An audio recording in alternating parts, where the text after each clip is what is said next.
guys, I welcome you all to Merge and Turn, and I'm very happy to announce that we have now begun our tech podcast. And the first guest today is a tech influencer, community builder of over 2.5 lakh students, a machine learning enthusiast, and the founder of Machine Learning India. Her name is Priyanka Kasture. She's truly an inspiration for me, especially in the tech industry. Watch this podcast to understand more about machine learning, especially in India, the internship opportunities, and community building. Hey guys, I hope you're all doing well this pandemic season and staying safe. My name is Grishma Singh. I'm currently the community head at Merge and Turn, and today we have with us Priyanka Kasture, who is the founder of Machine Learning India, and she is responsible in running a community of more than 2.5 lakh students. It's pretty amazing. Let's find out from her about the future of machine learning in India. Hey Priyanka, thank you for joining me. Hi, Grishma. It's my privilege. Looking forward to a amazing session with you. It's really commendable what y'all are accomplishing, and I'm super excited to have my word out and let everybody know of my experience and insights. Thank you so much. I am looking at this podcast as a very useful one for all the students out there. And without wasting any Definitely. time, I'm going to ask you, how did you begin learning about machine learning? Yeah, so it all starts when I was a kid. I was super intrigued by really understanding how the brain works and how it is that the brain is able to process a lot of information. There's a universal learning algorithm present which can process and analyze all sorts of information, whether it's image data, video data, natural language, textual, any sort of data, signals. We are able to process humongous amount of data on a daily basis. It's amazing, and Yeah. it's actually terrifying, right? So I was very curious about this from a very young age, and when I completed my 12th grade and started my engineering in information technology in the first year, I came across an amazing video on YouTube which mentioned AI and neural networks. It sort of took me to my childhood, that child that was very curious about finding out things and was very curious as to find out whether you could create an artificial brain. You Yeah. could give the ability of intelligence to someone, the ability of creativity, imagination. Yeah. So that's when it all started, I guess. Moreover, I started looking up for good resources online in order to understand whether there's anything that can benefit me, if there's anything I can learn from. I came across an amazing course on YouTube by IIT Kharagpur, if I'm not wrong, Professor S.N. Gupta. He had an amazing course on neural networks and applications. So I took the course up. Obviously, it was a little difficult for me because I was only in my first year, didn't know a lot of coding, definitely not Python. Um, or and also there wasn't a lot of math that I had done, which was actually used in neural networks and machine learning. The calculus part was a Yeah. little tough. It took me time, but yeah, I think that's where it all started. I really persisted. I consistently kept pursuing what I wanted. I was very determined to complete the course, and then just start working on projects and see if I could build something amazing. That's where my journey started with a YouTube video. That's simply amazing. So you just had the curiosity and then you began learning courses online, which really helped you. Hmm. With respect to the Yeah. projects, were there your own projects? Did you intern somewhere to begin implementing your ideas, the skills that you had developed? Yeah, there were a couple of them. Like while I was in my second year, I was already creating good projects in machine learning. At least the basic ones. I was doing computer vision. I was creating sentiment analysis systems. It was fun. And by the time I came in my third year, I was actively seeking for internships. I did complete two, which is amazing for someone in their third year only.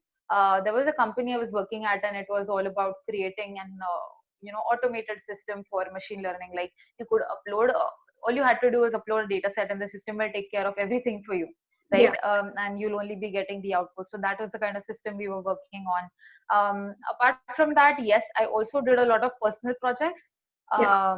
and I used to upload them on GitHub. I used to post a lot about those to let people know of what I was doing. I used to harness LinkedIn a lot in order to let people know of what is going on, and so on and so forth.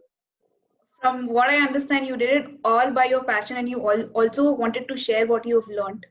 So that's Absolutely. yeah, that's pretty amazing. Speaking about internships, there are a lot of students who take it up for the sake of certificates and just get those Yeah. courses done for the sake of certificates.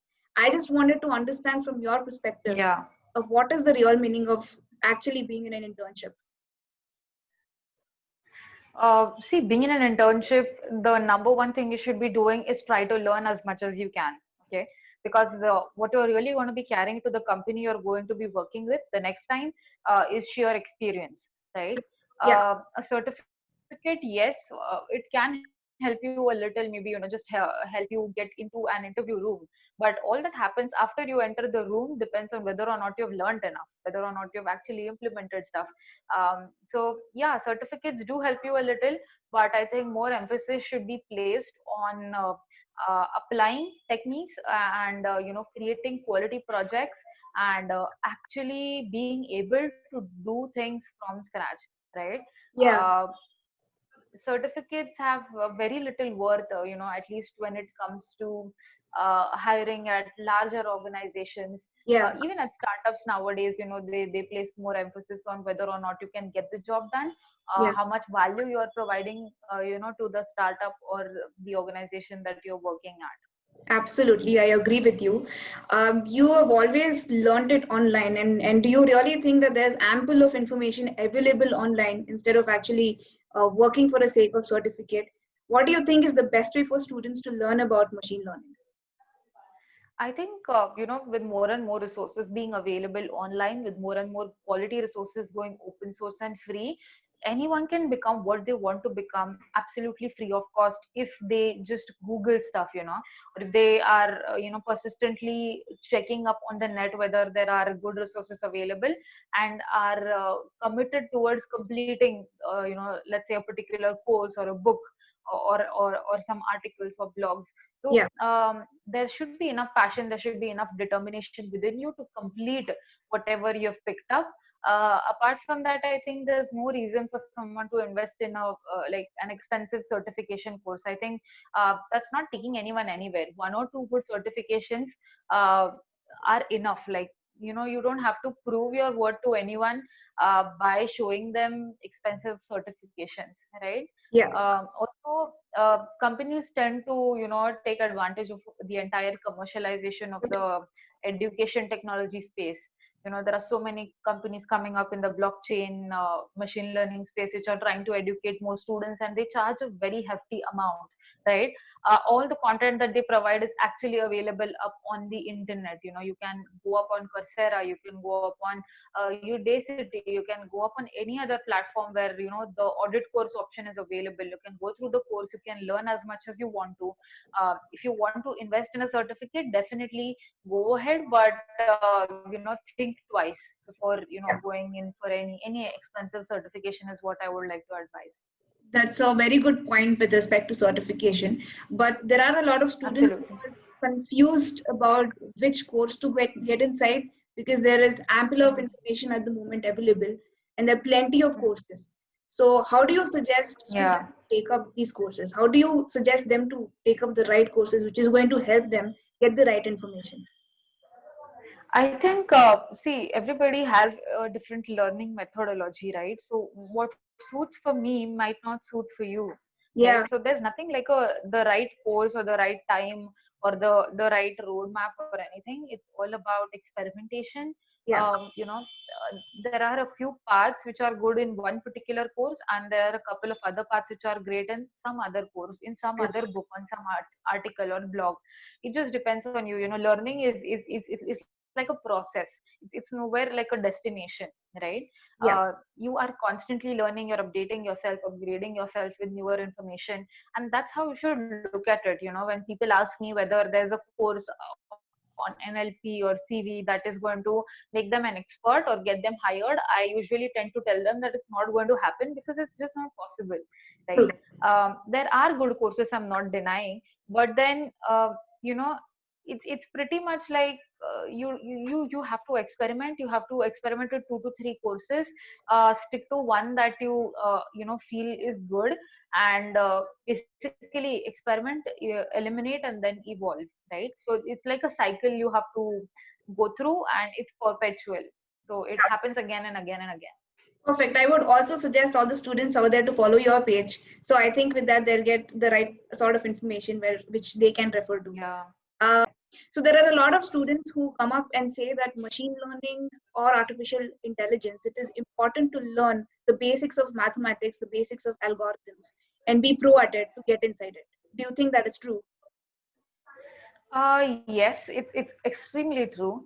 I think machine learning is something you can call an applied subject. It's like an amalgamation of 2 to 3 core IT and computer science subjects that you should be good at, right? You like you should be good at object oriented programming, data structures, algorithms, discrete structures, a little of probability and math, software engineering. uh, these are the subjects you have to be good at, because at the end of the day you cannot skip any of these and call yourself a machine learning engineer, because you are going to be using all of these skills later, right? In whatever company or startup you'll be working at. You have Right. to understand how projects are implemented. You have to understand core software engineering cycles, how agile methodology works, how projects are bettered with iterations over time. So you have to understand these little things. You have to understand A/B testing a little. So you really can't skip these subjects. Also, when it comes to math, I think basics should be very very clear. You cannot directly go on to code, or just import a few functions from predefined high level abstraction libraries and call yourself an ML engineer. That's just not how it works. A lot of organizations require their workforce to build custom solutions. So when it's time to build custom solutions, you cannot be using what's already been made, or you cannot be building over it. You have to develop everything from scratch, and that is when you realize you should have learned some amount of math, some amount of statistics, some amount of data structures, algorithms. You should be good at problem solving, and I really hope that nobody has to go through the pain of all of this, right? So Yeah. it's better to focus on these subjects, and yeah, being good at these subjects is never a loss, right? Maybe you do not end up in machine learning, you end up in cyber security, but data structures and algorithms is going to help you there too, right? It's everywhere, right? Very true. So this should be focused on. This should be focused on. So it's always better to have the basics right instead of getting stuck somewhere and then getting frustrated. So that's a point that Yeah, I've true. understood. This okay. What do you think is the future of ML and AI in India? In India, I think people are becoming more aware. Organizations are realizing the value of data, and uh, inherently the value that it can add to their organization, right? We have so many companies investing in machine learning teams Yeah. to reduce their operational costs, to enhance their products, so on and so forth. So yeah, it all starts with awareness. A lot of big organizations are investing very actively in building their machine learning and data science teams, and it's very apparent. The efforts are very apparent. I mean, it really shows. And I think apart from that, it's going to take time for this field to mature here, at least here in India, Mm. because even today when I read descriptions, job descriptions, it's pretty much the same for a data scientist as well as an as this field matures, we will have the intersection of these two roles reducing, and we'll have a proper set of tasks mentioned for both a machine learning engineer and a data scientist, right? So uh, this is the same with every other role, data analyst, be it data engineer or data architect, or any role you consider. I think these titles are going to have a very strong task lists attached to them in the future as the field matures. For Right. now, it all pretty much is the same for all of these titles. So that is one thing I see happening. And apart from that, I think a lot of students, right? A lot of youngsters are very curious about the field and how it is going to look like. And a lot of people are pursuing courses, are doing quality projects, are looking forward to a career in this field. And I think nothing is better than that, honestly. All of this is going to show its results 5 years down the line. We'll have a very mature ecosystem around machine learning and data science a few years from now. Okay. Do you think that there are plenty of opportunities available for students during this pandemic, especially for internships? I think there are a lot of startups are still hiring. A lot of mid-scale organizations are also hiring. Um, or if you have the right portfolio to show, right? If you've got great projects to show, if you have done things by yourself, and not copied it from elsewhere, and you really know what you're talking about, I think any company will want to hire you. And I have so many friends in my circle only which got hired very very recently. Like, everybody was super worried about what's going to be happening and whether or not they're even going to find a job for the next 6 months, 5 months, uh, maybe for the rest of 2020, right? But a good amount of those, I think, did back good internships, and we still have good companies that are coming forward and hiring quality talent. That's amazing. So the opportunities is open. It just depends on the student of how they upskill themselves with the right skills and apply for the right internship. Absolutely. That's right. What do you think the organizations will look for in a student while hiring them, especially in machine learning? Organizations, I think it pretty much depends. Like, if it's a startup, they expect the person to be good at everything because obviously they have limited resources, Yeah, and they have to, manage everything in minimal resources possible. But when it comes to, let's say, mid-scale organizations or large-scale organizations, the few skills that they look for is the really problem solving. Uh, then Python programming, because yeah, Python is a widely used programming language for data science analytics as well as machine learning. yeah, Then we also have skills like SQL, yeah. and some NoSQL languages like maybe MongoDB. Also, organizations look for data engineering and basic data cleaning skills, right? So these are a few technical skills. If you ask me, in terms of frameworks, it's going to be like, um, some organizations look forward to hire people which are good at TensorFlow, because it's good for deployment and production. But Right. some others are, okay with PyTorch. So it completely depends, right? It Right. completely depends on the kind of company. Right, absolutely. Now coming to your community building. So you started this community for the last 2 years. Is that right? Yeah, yeah, absolutely. Yeah. So how did you manage by keeping it going? How did you manage to keep your audience engaged? And it's not an easy task to actually grow your community. So it's Yeah, it is not. yeah, it's reached more than 2.5 lakhs. So it's quite inspiring. So I just want to understand from your perspective of how you made it happen. Yeah, so honestly, in my journey, like when I started, pursuing neural networks, deep learning, and machine learning, at every step, I realized the absence of a proper mentor or a guidance, or some sort of guidance, right? So this is something I did not want any passionate learner to go through. I did Right. not want somebody else to go through the same pain I had to go through. So Absolutely. I used to share quality resources, and I used to share all the content, good content that I find up online, in a very appealing format, right? So I that is all, that took me to build a small community initially. And then we obviously had some online events, some offline events. We had interviews with really distinguished AI researchers and personalities in the data science community. um, Basically, the end goal is to build an entire ecosystem. If you really understand the mission of Machine Learning India, it's all about building an ecosystem. When you talk about an ecosystem, there's just so much more than giving away quality resources, right? So I am in the process of getting all of that handled and done. 5 years down the line, it's definitely going to be an amazing thing to look at. Yeah. um, yeah. So I think since most of the people that followed me were students, I focused on the educational part more, like educating them, creating awareness about machine learning and data science and all of these upcoming technologies. Yeah. So that really helped me, and people loved my content, right? Because they were looking forward to good guidance. The internet is sometimes overwhelming, especially Yeah. with the number of blogs and articles that there are on machine learning up today.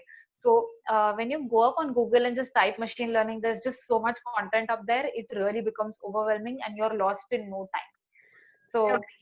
I think for such people, my community was a very, very valuable resource to look forward to and to look up to.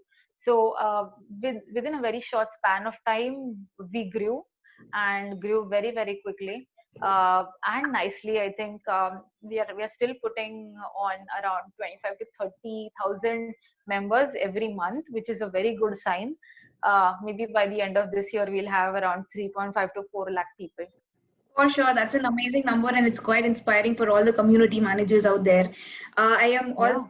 I'm also stunned of how you started off as a technical person, and then now you're learning so much about content. You're also learning about marketing. So tell me about your journey of how this was for you. I think I was always very passionate about marketing and sales and content creation. Okay, I Nice. always loved expressing myself through blogs, through micro blogs, through images, so on and so forth. I always loved having my word out. Yeah. So that was one thing that really drove me to come up on social media and to really start sharing all that I was learning. Secondly, like I have I am very good at art. So I have an understanding of the color theory of palettes and what looks more visually appealing, right? So it's not just about good textual content. It is also about visually appealing design.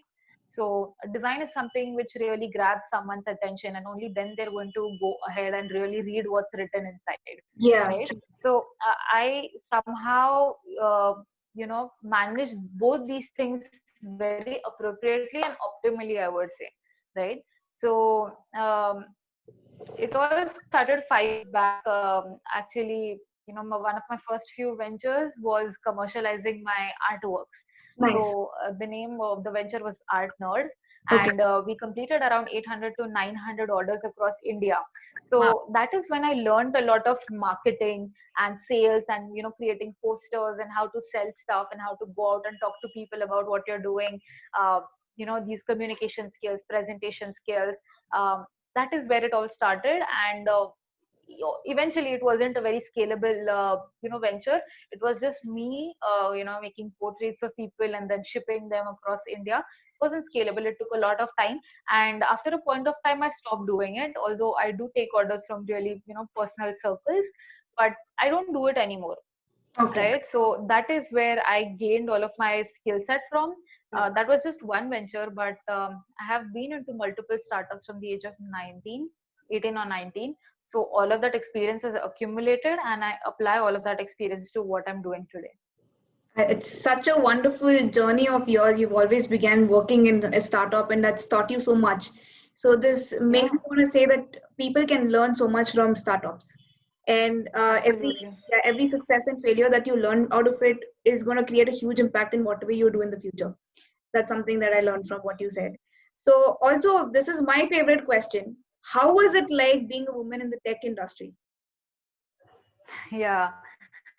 It's a little difficult, obviously. In fact, if you talk about community moderation, if Yeah. you talk about building communities online, especially in the machine learning niche and data science niche, I see very, very few women, at least doing the kind of work that I am doing. You have a lot of women in tech, in core tech, right, doing proper Yes. technical stuff, but there are very few women, trying to build communities and really getting the word out, especially about these emerging technologies. So initially, it was a little difficult because even getting in touch with someone to ask your doubts or your problems or your questions was really difficult. All that I had to do, I had to learn by myself, by making mistakes and rectifying those and learning through those in the process, right? Yeah. um, but yeah, I think times are changing. There are more people coming out willing to help and really believing in the cause of creating any ecosystem in India. Not just women, but also a lot of men, a lot of students coming ahead and asking me whether there's any way in which they can contribute. And I think there's nothing that can be better than that.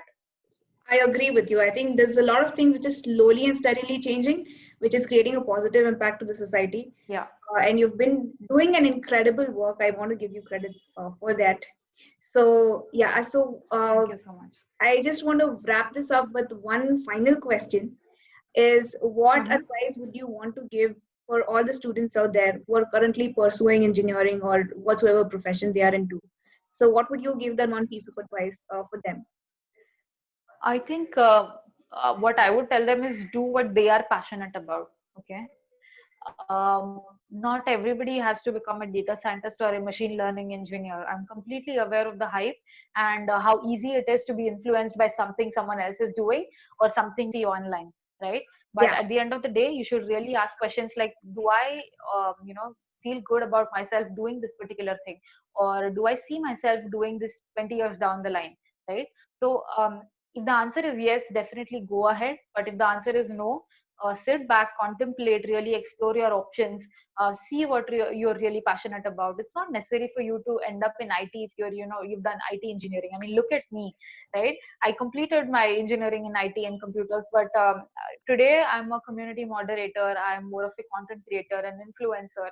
So I really found out what my passion was, and today I'm so happy with the work I'm doing. I'm so happy. I'm glad that whatever I'm doing every single day is affecting 2.5 lakh, 3 lakh people on a daily basis, right? So there's nothing that can be better than that. So really find out what you want to do, and there's nothing like a perfect roadmap, a set path, or the perfect time. You just have to hit the ground running and get started, and eventually things will fall in place. I think that's my last advice. That's a pretty good advice. It's like do not fall into peer pressure and do what you really want to do. Experiment and know yourself and keep following your passion. That's the message. That's a wonderful Absolutely. message. Yeah. So, Priyanka, I really thank you so much for joining me. It was an amazing discussion. I think we have covered so much about machine learning and its future, and you're doing a pretty amazing job, like I've always told you. I really hope a lot of students watch this and be inspired by it and also follow your page to learn more about machine learning and upskill themselves because there are plenty of opportunities out there for sure. Even though Yeah, definitely. yeah, even though there is a pandemic, there is a scare about not getting inside jobs or not having the internship opportunities. But I would really want to emphasize on the fact that there are plenty at the moment. It's just about upskilling yourself and keep applying. And LinkedIn is the best way one can ever do it. Do you agree with it? True, true, absolutely. In fact, I created an entire video on how to use LinkedIn to bag internships and jobs and put it up on my page for this very reason. I believe in LinkedIn a lot. Yeah. So guys, do watch that video. It's going to be useful.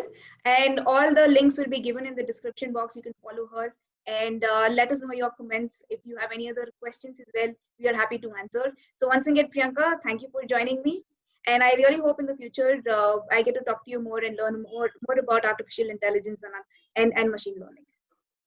Thank you so much, Grishma, for having me. I wish you all the best for Thank all your upcoming endeavors and initiatives. And I really hope the word gets out and uh, helps more students and beginners and your audiences understand more about your channel. Yeah. Thank you. Thank you very much. I wish you the same. I wish you all the very best for your community channel. That's it. All right, Thank guys. you so I'll much. see you again on another episode. Until then, take care, stay safe, and bye.